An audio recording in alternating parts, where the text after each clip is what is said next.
We were navigating by dimly remembered directions the first time we drove into the forgotten canyon.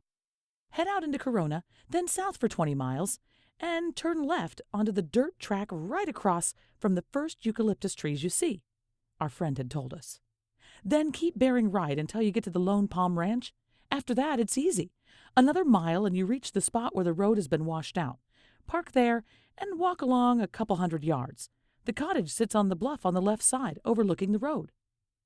It took us 3 hours of searching plus a flat tire to find the right dirt lane, to pick our way across ravines born of 100 flash floods, and to splash through the rocky stream meandering across our path.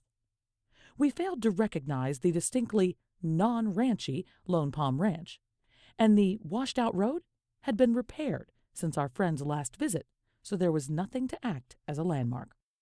It was only by luck that we finally found the cottage. By the time we had driven up the rutted driveway, we were covered in dust, tired, and hungry. For the past 3 months, Larry and I had been looking for the right place to live. We needed a big yard for boat building and a quiet corner for writing. More important, we needed something affordable. This isolated spot, 60 miles southwest of Los Angeles, 50 miles inland, had sounded far from ideal when a friend mentioned it in passing. In fact, we'd ignored his suggestion to check it out for weeks until we needed a reason to take a day off.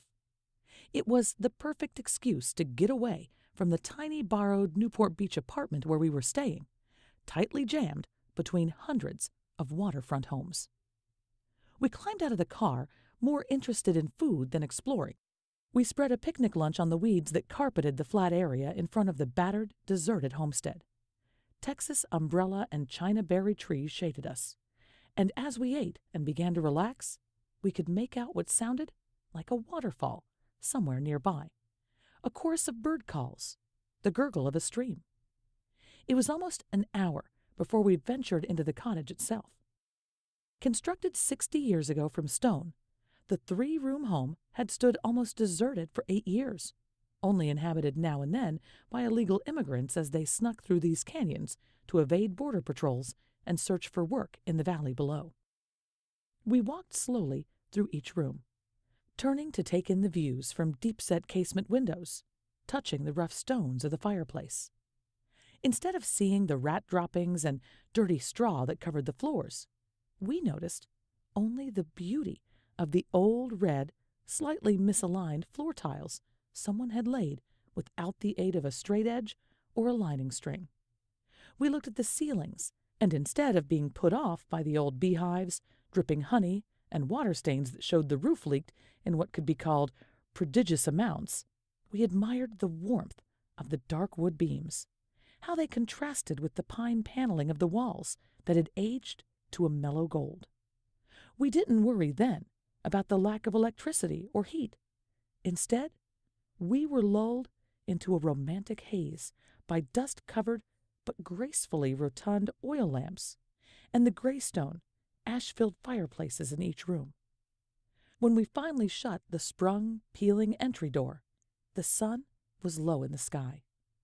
Its last beams highlighted the rose-colored, thick stone walls of the cottage, and there was a golden-pink glow through the jungle of weeds and ivy that covered most of the house. Even the scraps of rusting metal scattered like ravaged dog bones across the yard looked interesting in late afternoon light. As we left and inched down the rutted driveway that first day, Larry and I both felt a twinge of sadness to be leaving. It was 60 miles back to our garage-top rooms in Newport Beach. 60 miles that might have been a million. The peaceful setting, the old-fashioned house that begged to be lived in, the crystal-clear smog-free air, it had already begun to work its magic, despite the obvious drawbacks. "Pretty hard to build a boat up here," I commented as we drove, "but I'd like to live in that place someday." And 2 months later, it was ours.